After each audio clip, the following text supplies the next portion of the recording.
famous British philosopher Bertrand Russell states, "The more intense has been the religion of any period, and the more profound has been the dogmatic belief, the greater has been the cruelty, and the worse has been the state of affairs." Albert Einstein, scientist, states, "I cannot imagine a God who rewards and punishes the objects of his creation, whose purposes are modeled after our own. A God, in short, who is but a reflection of human frailty. Neither can I believe that the individual survives the death of his body, although feeble souls harbor such thoughts through fear or ridiculous egotism."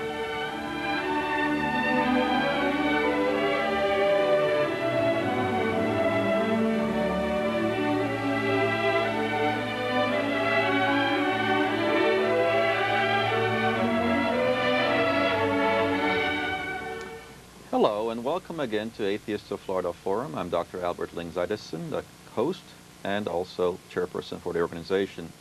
Today we have a very special program for you because we're going to talk about Atheist Alliance, its purposes, its function, and its inception. And we have three guests to help us understand this topic. First of all, I'm pleased to have Christos Tzanetakos with us, who is my president for Atheists of Florida and also co-president for the Atheist Alliance. And friends. And very good friend, of course. And I'm very pleased to have with us very distinguished guest, Golly, who happens to be the secretary of Atheist Alliance, yes, and also is a member of Atheists of Florida. Yes.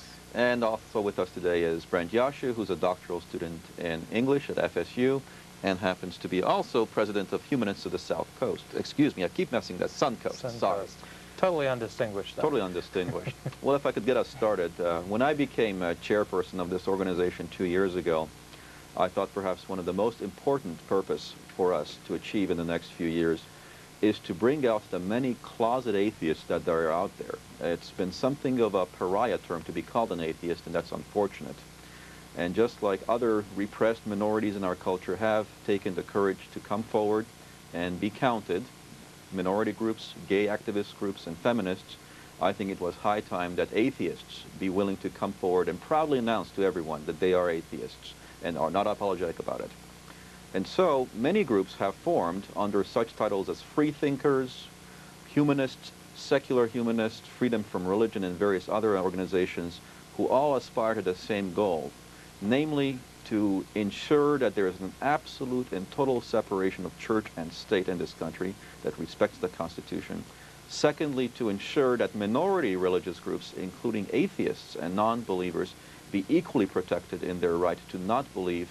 And thirdly, perhaps most importantly, to educate the public about the real nature, purposes, and goals of atheism through the centuries and the many very great contributions atheists have made to not only this country, but to the progress in the world in general. So to start us off, I'd like to ask Christos as to exactly how this has been achieved in an effort to integrate and network with other like-minded organizations in order to facilitate the goals of atheism and free thought. First of all, I would like to tell you about the Atheist Alliance. Then we'll expand on the coalition that we formed with other organizations. Atheist Alliance was formed initially by 5 member societies, independent, but they are all autonomous societies. And presently we have as 9 members in the alliance. And if you can have on the monitor the name, we have the Atheist United from Los Angeles, Atheist Coalition from San Diego, Atheist Network from Houston, Texas, Atheist of San Francisco region, Minnesota Atheist, Atheist of Florida, of course, Atheist and Agnostic of Wisconsin, Atheist and other freethinkers from Sacramento, California, and we have an international member, Atheist Center in India. The name of the town is quite difficult to pronounce. Now, oddly enough, the alliance was formed because the predominant atheist organization in this country was the American Atheist, headed by the Murray family. And we all these autonomous societies that I mentioned, they were formerly chapters of American Atheists. And when the Murray family and Mandel O'Hare that we all know as the most famous atheist in this country, most outspoken, they decide to close all the chapters, and I'm disturbed to say that the reason is that they turned the organization into a family business, and she established her son as president arbitrarily, without election, without any democratic way. Anyway, atheism is here and is progressing, and the proof is that we formed the alliance, and we are going from here on with a truly democratic system, because all these independent societies, they are autonomous, they are democratic, they elect their officers, their directors, and there is accountability. The members are the controlling part. Now, what the alliance is going to do, or the goals, is for the representatives of the different societies from different states, they are sending 1 or 2 representatives as a board members of the alliance, and therefore they have either 1 vote or half vote for the time being.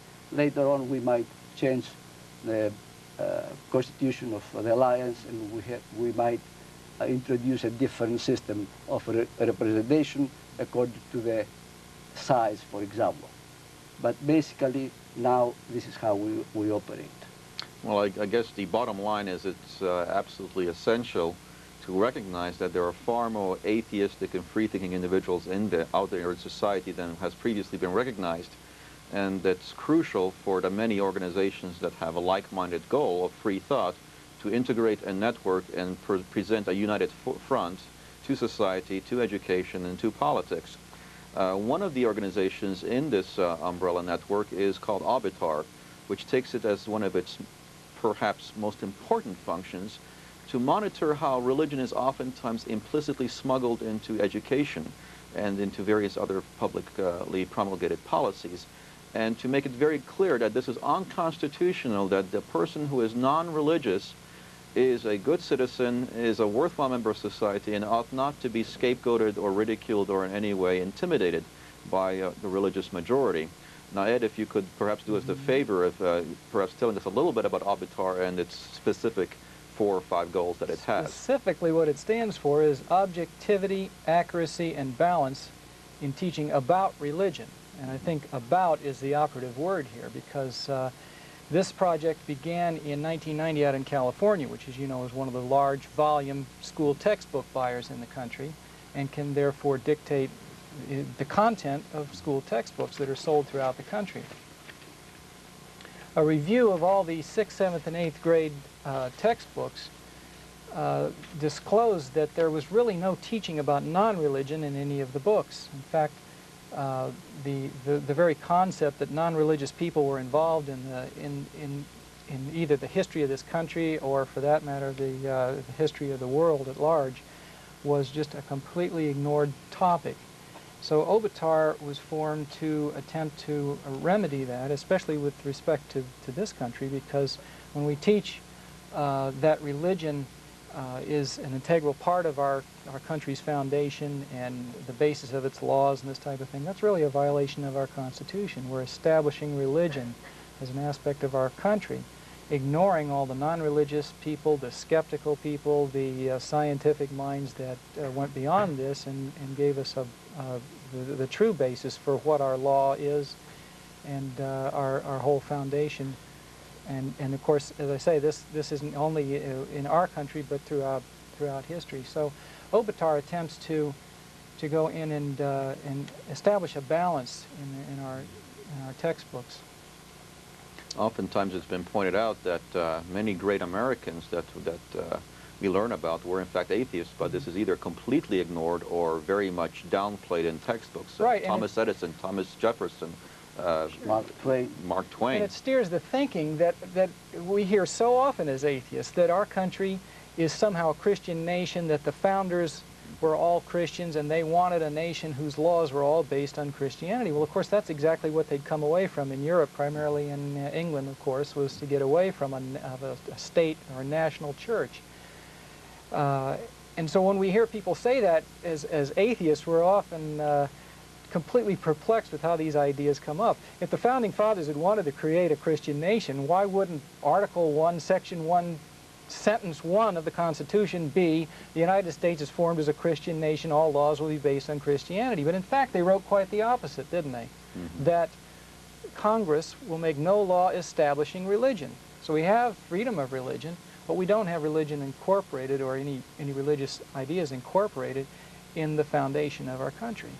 One reason why a lot of people get confused also as they come up with this idea that this is a Christian nation is not only that the non-Christianity of many of our famous people are ignored, but even some of our famous people who were non-Christians themselves are ignored. And one example that kind of astounded me when I went through my undergraduate internship in a high school, a standard in an American literature textbook these days is still Jonathan Edwards' speech, "Sinners in the Hands of an Angry God." It's a sermon, plain and simple. It's a very, very right-wing, Calvinistic, sinners are guilty, God is going to punish you sermon. And that's a standard in the textbook. Yet, Jonathan Edwards at the time was just another right-wing preacher, probably much less known percentage-wise, name recognition, than Pat Buchanan or James Kennedy or any of these other preachers that are known perhaps within the Christian right, but not well known to the average citizen. On the other hand, Robert G. Ingersoll, who was much, much, much more well known, he spoke to more people than any other single person in the 19th century. He spoke to audiences as many as 50,000 people. He nominated James G. Blaine for the Republican presidency in 1876. I mean, this was not someone who was just passed by in the history books. Mark Twain wrote positively about him. Walt Whitman wrote positively about him. He is never mentioned in any of the history textbooks, in any of the literature textbooks. When I graduated from high school, I didn't know he existed. I didn't find out about his existence until years later. Yet he played a much greater part in advancing things like human rights, especially women's rights in this country. I mean, admittedly, there were women, of course, that were responsible for advancing women's rights, but Margaret Sanger considered him a hero. Elizabeth Cady Stanton spoke to him as an inspiration to her, because when Ingersoll was speaking, women weren't allowed to speak, and he was one of the first men to stand up and say, women should be given a voice in our country. So, but he's not taught about in high schools. Christos?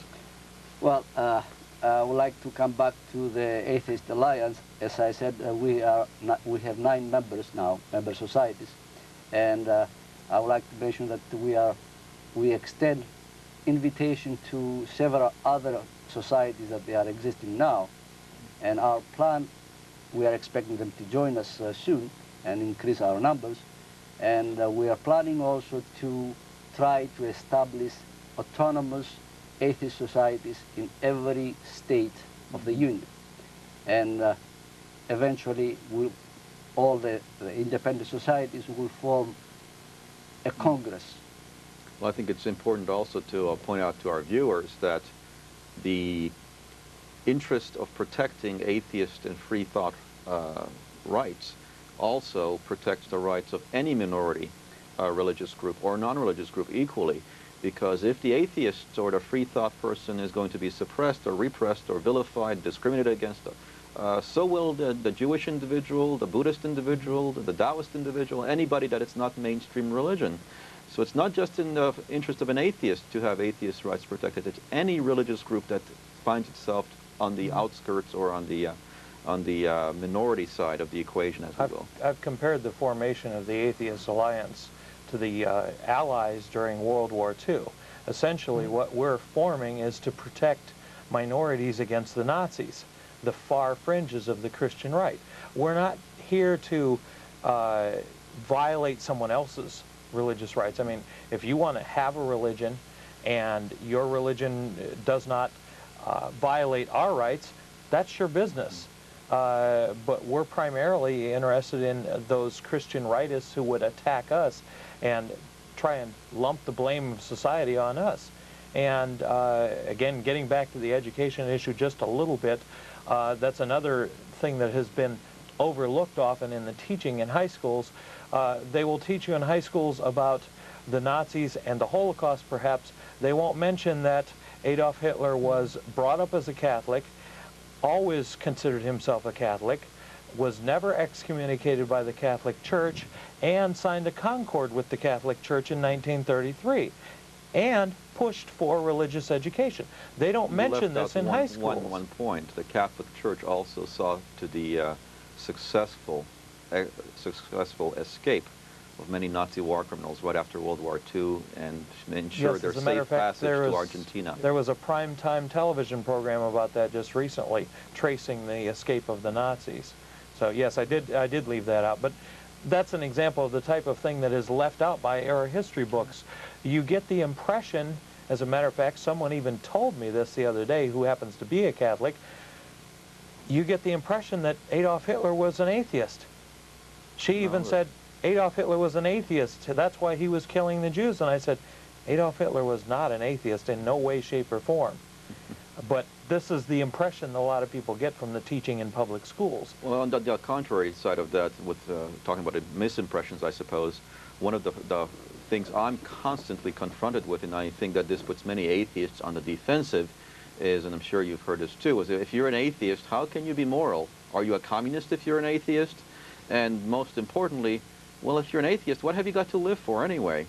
And can you perhaps address, any one of you, how does one counter these sorts of exclamations? Well, actually, I mentioned something about that in a previous show about what we have to live for. I mean, we have life to live for, as opposed to some imaginary afterlife. So an atheist concentrating on making this the best life possible has more to live for than someone who believes that there's an afterlife and thinks that this is just a step on the way. I mean, if you're building a house and you're building a house knowing that, well, this is going to be your first house in a chain of houses you're going to build, and each house you go to is going to be better, why would you put an extreme amount of effort into that first house? That's only a temporary station. It's like staying in a hotel. You don't go into a hotel and decorate it and spend a lot of time making it the perfect place for you. You go in planning to move on. And that's what religious people do. Now, another thing we hear so often when we talk about these atheist organizations, why join? Why does an atheist join an organization? A lot of people, I think, have the feeling that if we have something like, just as a classic example of what the 1994 state legislature was up to here in Florida, trying to put this prayer into non-compulsory events in our public schools. A lot of people that are really not religious at all and don't involve themselves in religion think that, well, if this winds up happening, I'll just not participate. So how does it hurt me? But this is what we tell them, of course, is that it's really just the beginning step. And this, I think, goes back to what Brent was talking about earlier with, with Hitler. With the people that weren't Jewish weren't particularly concerned that Jews were being hauled off, and we have to protect our rights in the same way. This is a violation of the Constitution, and once it gets started, it's only going to expand. When this issue began to start with the legislature trying to instigate this ability of each county to put the prayer issue to a student vote, to either have or not have it. And of course we all know that the majority would probably vote to have it, so it was really giving them or extending them the ability to do this. Atheists of Florida members flooded the media and the opinion pages with letters explaining why this was wrong. And of course we discussed it in our newsletter, and we were able to speak out. And by being organized throughout the nation, we can keep in touch with what's happening in other states, other parts of the country, as these violations happen. The Boy Scouts example, I think, is a good one, because that has national implications. When we saw how Scouts were not allowed into the Boy Scouts if they would not accept the scouting oath. Okay, now here's an organization that was chartered by Congress, which practices religious discrimination. And no matter what state it happens in, it's of interest to all of us in all parts of the country. It reminds me of a case some years ago. I was in the Grand Temple of the Freemasons in Washington, D.C., which is a very impressive structure, and they took me on the tour, and about every 20 minutes the tour guide will make it clear that we are not atheists, and as a matter of fact, to be a member of the Freemasons you have to avow allegiance or belief in some kind of supreme being. And I got a little bit tired of this after a while, and I said, well, I'm not an atheist, but I do worship Satan as a supreme being. Is that okay? He said, that's okay. So, but Christos. Yeah, well, to answer your question, because I thought you said about how we base our ethics rather than anything else. And I think atheists are basing their ethics on values that we derive from our human reason and scientific evidence that we have. And they are not static, they are always changing like science is changing. Well, I think an atheist... What was, in other words, ethical or what is ethical today might be unethical later on and so on. Or even in different parts of the world. Exactly. Something Now, will be what ethical is... in one place and not another. Exactly. What is more exciting is that last December, when I was elected as a co-president of Atheist Alliance and Ed as the secretary, we were invited to become a member of a broader coalition, the coalition for secular humanism, atheism, and free thought. And this is an organization that brings together all these groups that basically they have the same ideas and the same philosophy. And there are several members. The American Rationalist, the Association Mexicana from Mexico, Atheist Alliance, of course, with all the independent societies, the Council for Democratic and Secular Humanists from Buffalo, New York, Humanist Association of Canada, the Institute for First Amendment Studies, Prometheus Books, Secular Organizations for Sobriety, and the Truth Seeker. Now, all these organizations that they are formed, we are having the first North American conference, which will take place this coming July in Toronto, Canada, between 7th and 10th of this year. And hopefully this will bring a better and closer relationship between all these organizations. Well, it is. Now, an example is Brent Yaciw, who is a humanist, a secular humanist, and in the same time, he is the president of the Suncoast Humanist, and he is also on the board of directors of Atheists of Florida. So we are progressing and we are integrating to become eventually one force, and in numbers, of course, is power. Then we can address the different problems that we have in this country pertaining to state-church separation, for example, education, and so on and so on. I'd like to bring up one thing that it kind of goes back a little bit, but when you talk about values and morals and ethics and that, a lot of people are constantly hurling this bit to us of, well, why are you always attacking religion? Religion is a good thing. And first off, I would argue that religion is a good thing. And one of the reasons... You would argue against that. Yes, I would argue that religion, the assumption that religion is a good thing. And people are saying, well, why would you do that? Why not just let religion do what it does, etc.?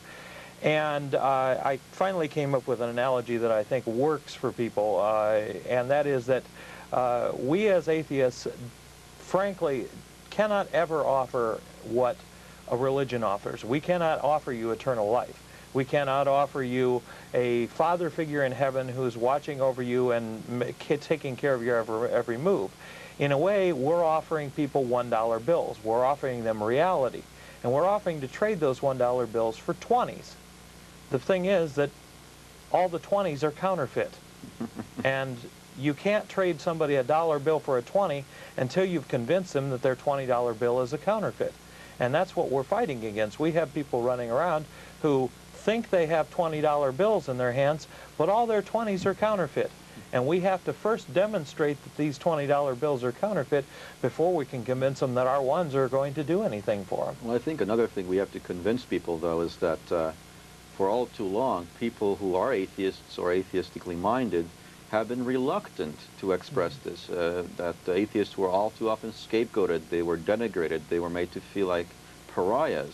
Well, atheists were like kids who didn't believe in the Easter Bunny. Correct. I mean, if you're a little kid and you tell your parents you don't believe in the Easter Bunny, what happens? You no longer get candy, you no longer get invited to the Easter parties, and you may even get punished by your parents for not believing in the Easter Bunny. The same thing happens in our society with religion. You don't get invited to Christmas parties. You may not even get the days off that are religious holidays. As a matter of fact, that's something I have a big problem with in our educational system, is that any kid who claims to be of a particular religion that has a holiday that day is supposed to be able to take the day off with absolutely no punishment whatsoever. So in other words, if he decides he doesn't want to study for a test that day, well, gee, he can suddenly become Jewish or Buddhist or whatever religion has a holiday, and that day he can skip the test and get to take it later, of course, which means he has more time to study than the other kids. Is that fair to the other kids? Absolutely not. And on that note, I'd like to point out to you, our viewers, that the purpose of this program has been specifically this.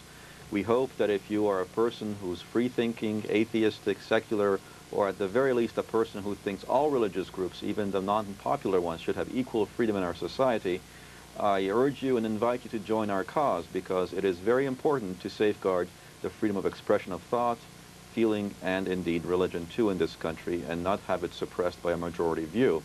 In keeping with this, we urge you to please apply, and if you're interested, we will be more than happy to send you our newsletter called Atheists of Florida, and also we have a pamphlet which you might find of interest called The Truth About Atheism. And if you write to the addresses at the closing credits, we'll be happy to send these materials to you. And once again, thank you for being with us, and thank you for our guests. Goodbye.